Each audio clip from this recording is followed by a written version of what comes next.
Onion dosa எப்படி செய்யலான்னு வந்து இந்த வீடியோவில் வந்து பார்க்கலாம். ஒரு ஆனியனை வந்து எடுத்திருக்கேன். இந்த மாதிரி ஸ்லைசர் இருந்தால் வந்து நல்லா கட் பண்ணி எடுத்துக்கணும். நல்லா நைஸாக வந்து இருக்கும். வெங்காயம் சீக்கிரமாக வந்து நல்லா வந்து வெந்துடும்.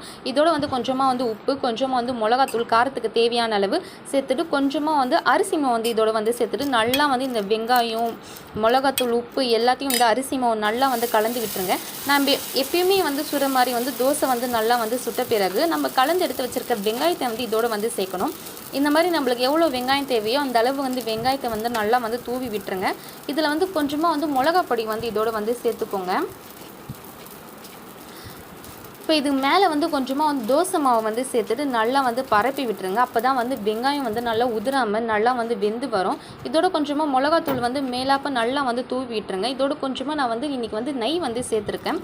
சேர்த்துட்டு நல்லா வந்து வெந்த பிறகு 2 பக்கம் வந்து திருப்பி எடுத்துட்டா நம்மளுடைய வெங்காய தோசை வந்து ரெடி. இந்த வீடியோ வந்து பிடிச்சிருந்தா கண்டிப்பாக லைக்